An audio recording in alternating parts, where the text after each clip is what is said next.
السلام علیکم، ویلکم کرتے ہیں آپ کو اپنے یوٹیوب چینل ایزی لرننگ میں۔ آج ہم بات کریں گے کچھ اے ٹی ایم مشین کے اندر پائے جانے والے فراڈ کے بارے میں۔ تو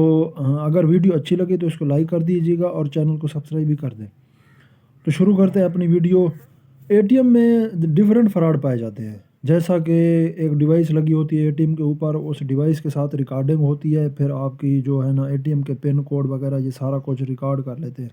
اس کے علاوہ ایک اور فراڈ کی قسم یہ ہے کہ آپ اے ٹی ایم مشین میں گئے، اے ٹی ایم یوز کی، اس کے فوراً بعد ہی کوئی ڈکیت آ گئے، انہوں نے آپ کی ساری نقدی اور یہ وغیرہ لے لیا۔ یہ تو ہو گئے ایک اور پرانے طریقے، اور اب جو نیا طریقہ آیا فراڈ کرنے کا اس کے بارے میں تھوڑا سا ڈیٹیل میں آپ کو بتاؤں گا۔ وہ فراڈ کا طریقہ کیا ہے؟ وہ طریقہ یہ ہے کہ آپ گئے اے ٹی ایم مشین میں، A T M machine use کی، آپ کے جانے کے فوراً بعد ہی ایک اور بندہ آ گیا یا دو بندے اور آ گئے، وہ آپ کے پاس ہی آ کے کھڑے ہو گئے۔ طریقہ واردات کیا ہے کہ آپ نے اے ٹی ایم مشین کے اندر کارڈ دیا، ٹھیک ہے، کارڈ دینے کے بعد آپ نے پن کوڈ دیا۔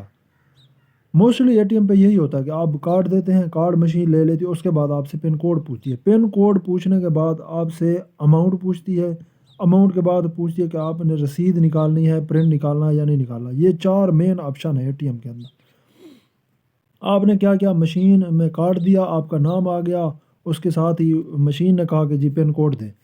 پن کوڈ دیا آپ نے۔ پن کوڈ دینے کے بعد جو ہی وہ کہتا ہے کہ پروسیسنگ میں، یہ تقریباً پروسیجر ہوتا ہے 20 سے 25 یا 30 سیکنڈ کا، 20 سے 25 یا 30 سیکنڈ میں وہ پروسیسنگ کرتا ہے۔ اس دوران جو آپ کے ساتھ بندہ کھڑا تھا اس نے کینسل کا بٹن دبا دیا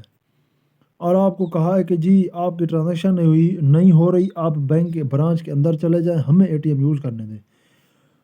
تو کیا ہوگا کہ جب بھی آپ کو نہیں پتا کہ یہ بندہ آپ کی ٹرانزیکشن کینسل کرنے والا جو آپ کے پاس کھڑا ہے، اس کے ہاتھ میں آلریڈی ایک کارڈ ہے، اے ٹی ایم کارڈ، جو کہ وہ اس نے کسی اور سے فراڈ کر کے اٹھایا ہوا ہے، یا پھر وہ مطلب قابل استعمال ہی نہیں ہے۔ اس نے کیا کیا کہ کینسل کا بٹن پریس کیا، کارڈ مشین سے باہر ہے، اس نے آپ کا کارڈ جلدی سے اٹھا لیا اور اس کے ہاتھ میں جو پہلے سے کارڈ تھا وہ اس نے آپ کو پکڑا دیا کہ یہ لیں جی آپ کا کارڈ ہے، آپ نا مشین آپ کا کارڈ نہیں اٹھے رہی تو آپ اندر چلے جائیں اور بینک والوں سے پوچھ لیں کہ کیا مسئلہ ہے۔ اس دوران بندہ کنفیوز ہو جاتا ہے۔ اگر تو آپ فریکوینٹلی یوز کرتے ہیں تو آپ کو پتہ ہے کہ اے ٹی ایم مشین میں کسی اور بندے کو اندر نہیں آنے دینا، اور جو بندہ کنفیوز ہے، جس کی اتنی ایجوکیشن نہیں ہے، وہ کیا کرے گا، کارڈ اٹھا کے فوراً ہی چلا جائے گا اندر، برانچ سٹاف کے پاس، بینک سٹاف کے پاس چلا جائے گا کہ یہ میرے اے ٹی ایم کا مسئلہ ہے جی، آپ چیک کریں۔ اس دوران کیا ہوگا کہ وہ بندہ یا تو وہی اسی اے ٹی ایم سے ٹرانزیکشن کرے گا، 80 to 90% ہے کہ وہ کارڈ اٹھا کے چلا گیا ہے، وہ جائے گا کسی اور اے ٹی ایم کے اوپر جو نزدیکی ہوگی، وہاں جائے گا، بیلنس چیک کرے گا اور جتنی میکسیمم پیسے وہ نکلوا سکتا ہے وہ نکلوائے گا۔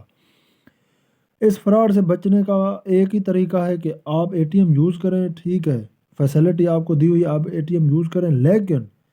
اس اے ٹی ایم کی سراؤنڈنگ میں جہاں پہ آپ کھڑے ہیں اس اے ٹی ایم کے اندر کسی اور کو آنے کی اجازت نہ دیں۔ 90% اے ٹی ایم کے اوپر لاک لگی ہوتی ہے، آپ جب بھی اے ٹی ایم یوز کریں اندر جانے کے بعد فوراً ڈور لاک کر دیں، اور اگر کوئی آپ سے پہلے اے ٹی ایم یوز کر رہا ہے تو آپ باہر کھڑے ہو کر اس کا انتظار کریں، جب وہ باہر آئے پھر اے ٹی ایم یوز کریں۔ 80 to 90% فراڈ اسی قسم کا ہوتا ہے کہ ایک بندہ اے ٹی ایم یوز کر رہے ہیں، اس کے سراؤنڈنگ میں 6-7 لوگ کھڑے ہوئے ہیں اور انتظار کر رہے ہیں کہ یہ کیا کر رہا ہے، اس کا پن کوڈ،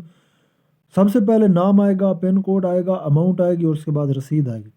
سارا کچھ وہ دیکھ رہے ہیں، آپ کا ریکارڈنگ کر رہے ہیں، ٹھیک ہے، آپ نے کتنے پیسے نکلوائے ہیں، آپ کے اکاؤنٹ میں کتنی بیلنس کھڑا ہوا ہے، آپ کا نام کیا ہے، آپ کا کارڈ کس بینک کا ہے، ساری انفارمیشن تو لے لی انہوں نے۔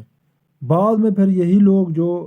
آبزرو کرتے رہتے ہیں، اگر آپ ان کا شکار ہو گئے تو ٹھیک، تو نہیں تو نیکسٹ پھر دوسرا پروسیجر یہ ہوگا کہ وہ جا کے آپ کو فیک کال کریں گے کہ ہم جی بینک کی ہیلپ لائن سے کال کر رہے ہیں کہ آپ کے اکاؤنٹ کی ویریفیکیشن کرنی ہے، تو آپ ہمیں گائیڈ کریں کہ آپ ہمیں معلومات دیں کہ آپ کے اے ٹی ایم کے ہندسے کیا ہیں، آپ کا پن کوڈ کیا ہے، آپ کے کارڈ کی ایکسپائری کیا ہے۔ تو آپ سے یہی گزارش ہے کہ اگر آپ اے ٹی ایم مشین کے فراڈ سے بچنا چاہتے ہیں تو اے ٹی ایم یوز کرتے وقت اپنے پاس کسی کو کھڑا نہ ہونے دیں، اکیلے یوز کریں، کسی کے ساتھ پن کوڈ وغیرہ، اے ٹی ایم کے ہندسے، اے ٹی ایم کے ایکسپائری ڈیٹ اور سی ایس وی کوڈ جو بیک سائڈ پہ لکھا ہوتا ہے، کسی کے ساتھ شیئر نہ کریں۔ تھینک یو، ملتے ہیں نیکسٹ ویڈیو میں، اللہ حافظ۔